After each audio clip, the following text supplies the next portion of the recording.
99.9 Punk World Radio FM. You guys already know what time it is. And right here, right now, we are actually joined by two members of the phenomenal punk rock trio. That's right. We got Johnny and Sean of Mediaslaves right here live on Punk World Radio on Facebook, YouTube, and of course, the radio station airwaves as well. How are you guys doing this evening? Pretty good. Can't complain. Pretty good. How you doing?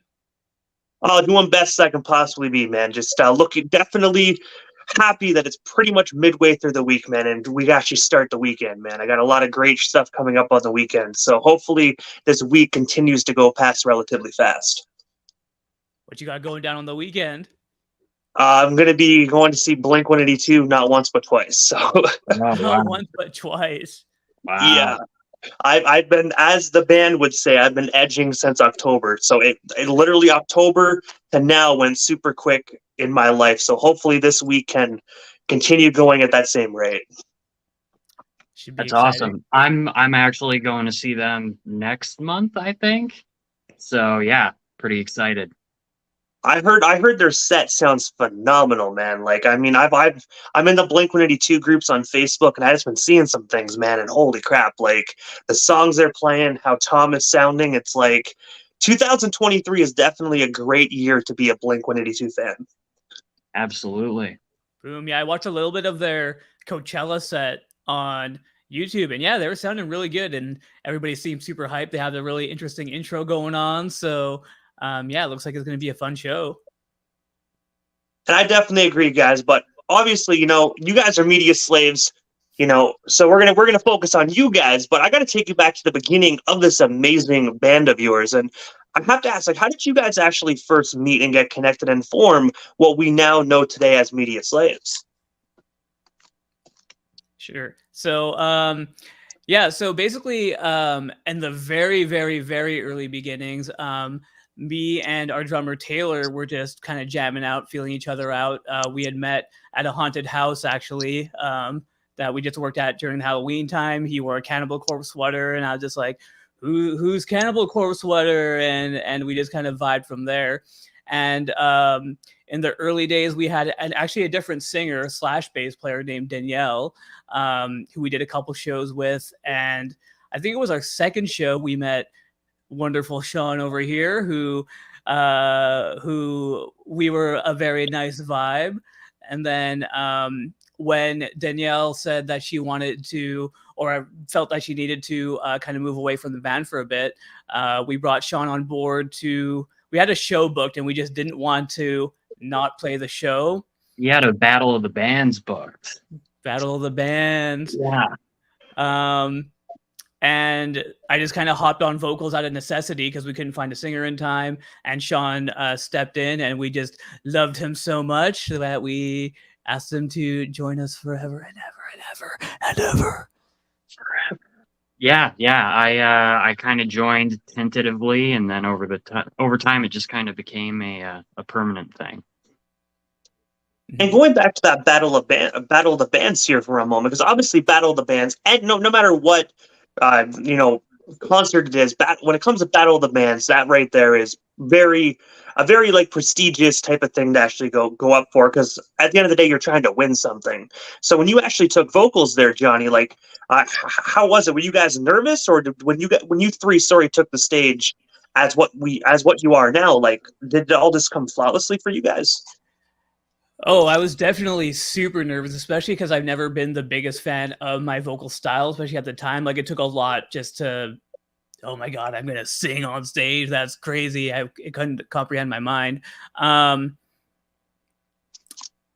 Yeah, pretty much it was nervous. It was a lot, I think, Sean, how did you feel? I mean, all I had to do was play bass. So, I mean, yeah, it was of course, I was a little nervous because I was new to the band. I was just learning the material and everything, and I don't think it was a huge period of time between when you asked me to join and when the actual Battle of the Bands was. But yeah, it went pretty well, and been happy ever since. Mm-hmm.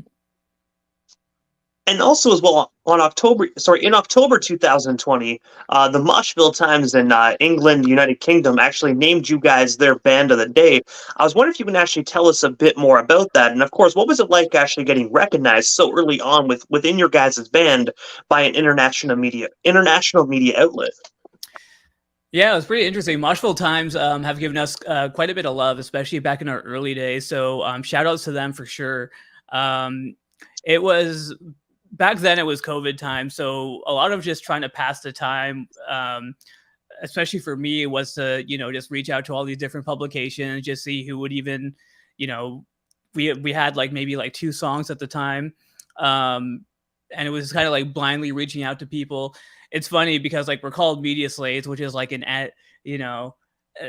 people take the name very seriously. It just kind of thought it sounded cool.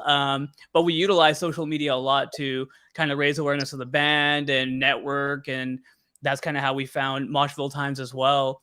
So it's been interesting and yeah, it's been fun. Knowing that people out there are just down to listen to us and, from all around the world. Where are you from, by the way?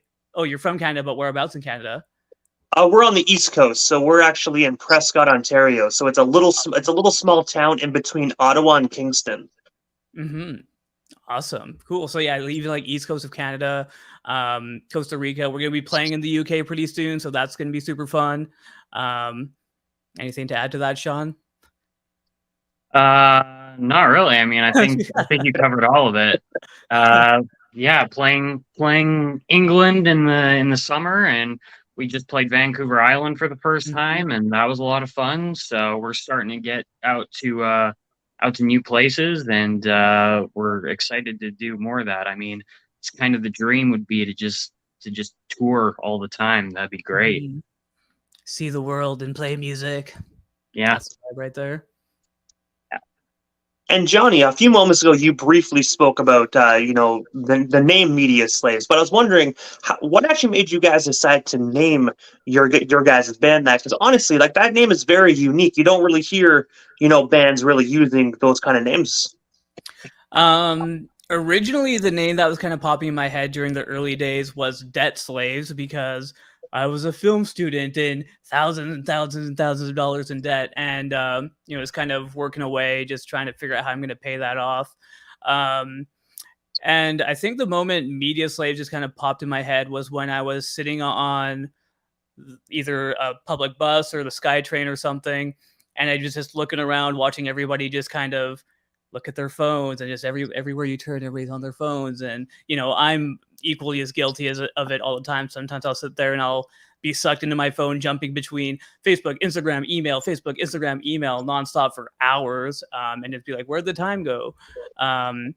So that just kind of popped in from there, I guess. Which I guess kind of contradicts a little bit what I said earlier about, not taking it too seriously. But I guess the name came from that. And also as well, you guys actually dropped your debut EP on January 29th of 2021, titled Fear and Loathing and Loathing and Outer Space. My apologies. What is the story actually behind this amazing album? And of course, where can we actually snag ourselves a copy of it today? How PG is the show? Because it's kind of a non-PG story we might be getting. We are actually completely uncensored, so if it's rated R, definitely let it out. I don't know if it's R-rated. It's more like PG-13, 14A, maybe. We're completely uncensored, trust me. So you can't have a punk rock station and actually be censored. That's my honest opinion. Yeah. All right, beauty. I guess the name came from, it was inspired by an LSD, magic mushrooms, MDMA, alcohol concoction at a electronic music festival in it's called Shambhala Music Festival. It's out here in BC. Me and Sean went to the same Shambhala, but we didn't know each other. Yeah, we didn't know each other. Ships passing in the night. It's just Pat. We might have, and we will. We never knew. We never knew. Probably But yeah, passed by me at some point, like, who's this fucking guy? this guy. Why is he judging me? Why is It he just judging wasn't the me? right time yet. The universe didn't want it to happen at that You current probably time. would not be down to talk to me if you had met me that night. But long story short, underneath this guise of these various substances, I was kind of it was basically like all of my inner turmoil just kind of being pulled out, like screaming at my face. And because the festival itself is very psychedelic and has a lot of like trippy visuals and some kind of space themes in certain stages, it's kind of that whole idea of being scared in this space-like structure. The song Fear and Loathing in Outer Space was based off that whole experience, and then the title just kind of was pretty catchy. All the songs on the album have different different stories to them, but that's kind of where the title came from. And sorry, was there a second question in that? Oh, I was actually wondering where we can actually snag ourselves a copy of it today.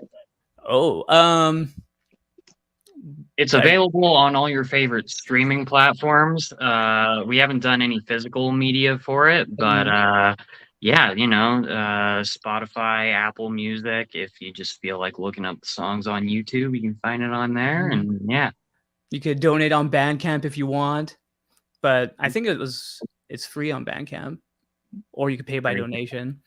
But yeah, all of our music is pretty much up for free for digital. We would like to get physicals pretty soon. Somebody else inquired during our show on the island about pressing vinyl or at least CDs. So hopefully that's something we're going to consider in the near future for sure. Yeah, I did hear actually stories about the vinyl actually being a ridiculously long wait. So hopefully when you guys actually get those pressings going, the wait list has kind of gone down by then. Yeah, we have some friends in a band called Stutter who actually had to postpone the release of their record because I think it was the Adele album was like taking over all the pressing plants or something, and it really like pushed it out. I think that's the story. I didn't even know that. Oh, yeah. Well, shout out Stutter. Shout out to Adele for actually ruining everybody's releases. And hopefully all the listeners can actually sense, my sarcasm here, because honestly, Adele sucks.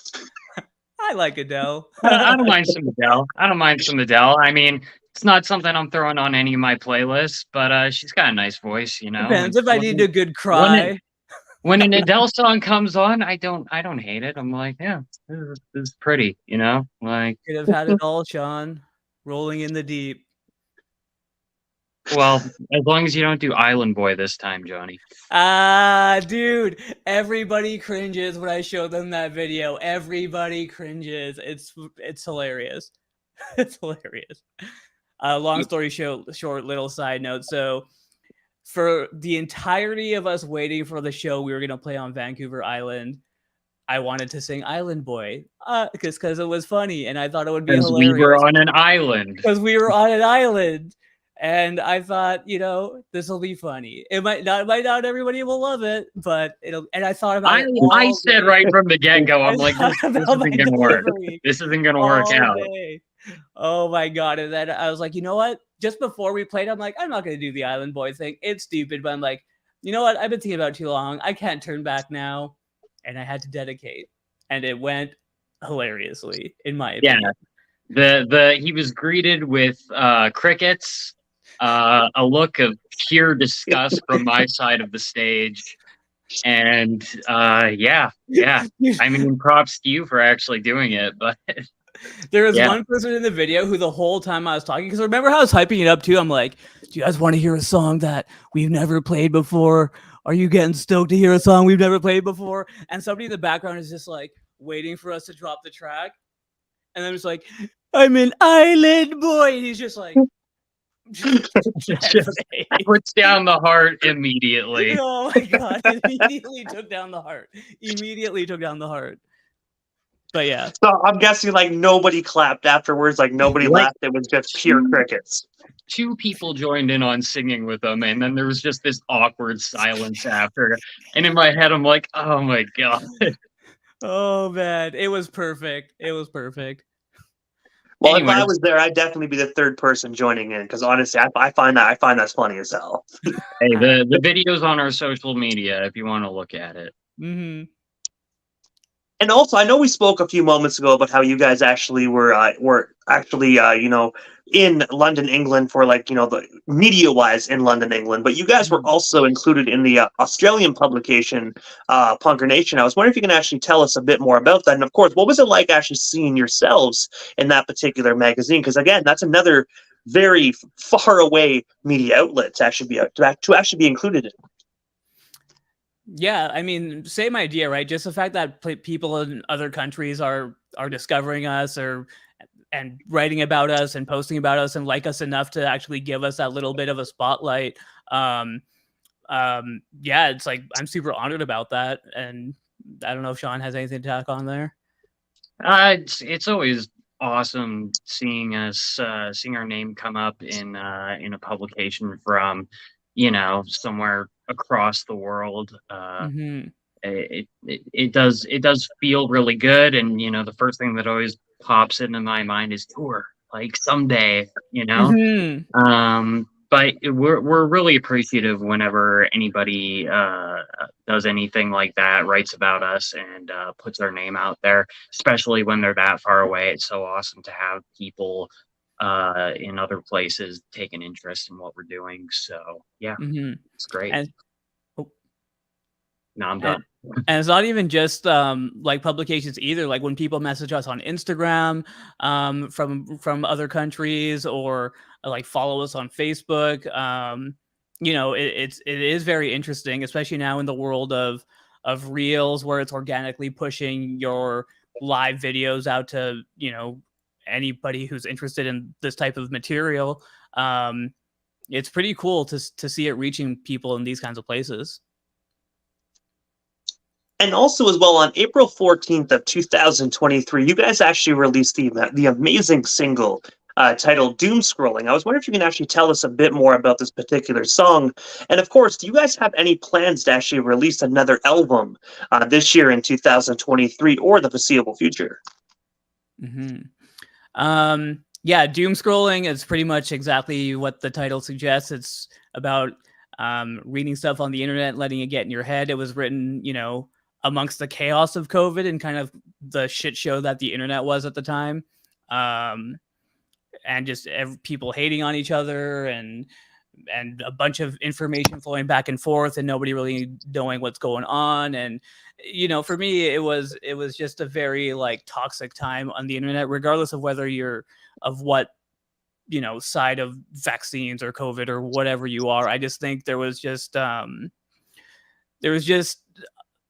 people hating on each other for so much. I don't know, I just felt a little bit of a lack of humanity at the time, which was really sad, and it kind of got in my head a little bit. And as for new stuff, maybe Shawnee Boy. I mean, we got still a few singles coming down the pipe. We're not planning on releasing length or anything like that at the moment. Just because where we are right now, it still just makes more sense to do it just one single at a time. But yeah, we do have stuff recorded but not released. We have stuff written but not recorded. So we're going to be keeping busy. Mm-hmm. And also, aside from everything we spoke about, what is next for yourselves, Mediaslaves? Like, is there anything we missed during this evening's interview? Anything else you guys still want to talk about or promote? Well, we still got you here live on 99.9 FM this evening. Anything missed? I guess we're going to be releasing a new song pretty soon. We still have to shoot the video for it, which has been a wild time trying to even book. But the song should be out soon. It's I don't know, how would you describe East Side, Sean? It's got like sort of like a grim tone to it. It's definitely like a darker, kind of doomier sort of song. If you listen to our previous single "Fucked," I don't think it's quite as doomy as that, but it's kind of closer to that vein than a lot of our other songs.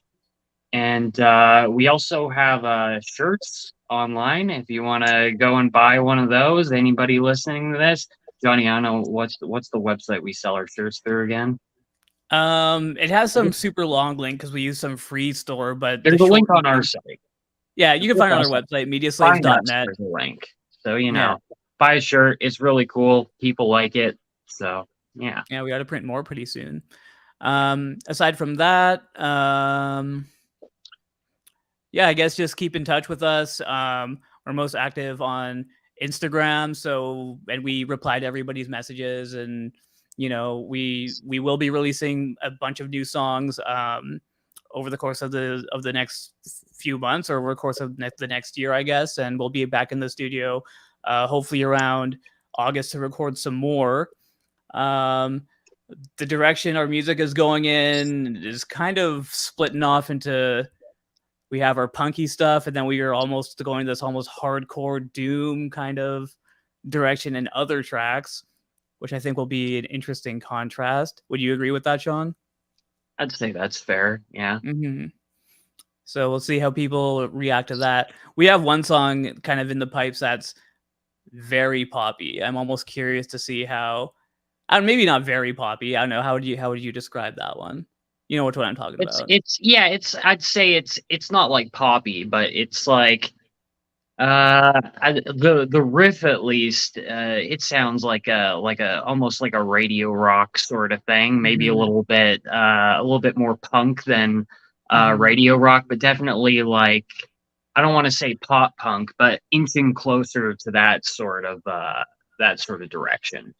Mm-hmm. Dipping the toe, yeah. And by the sounds of that song there, guys, as well, it sounds like that's the Radio Candy track of your guys' up-and-coming album. Because every band has to have that one song that's very catchy and kind of pop, kind of in a way popish to actually, just be on the radio and get all those spins. So it sounds like you guys already have that Radio Candy track. It's in the works. Then that's how we get you. Yeah. And then you come in and then you leave immediately from all our other songs.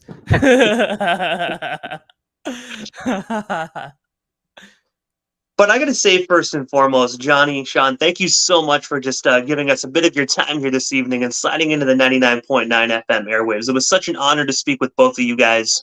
And hopefully down the line, we can make this happen again sometime soon. But for now, definitely have yourselves a phenomenal night. I'm pretty sure down the line, we definitely shall talk again here soon. Yeah, thank you so much. We really appreciate it. Yeah, thank you so much.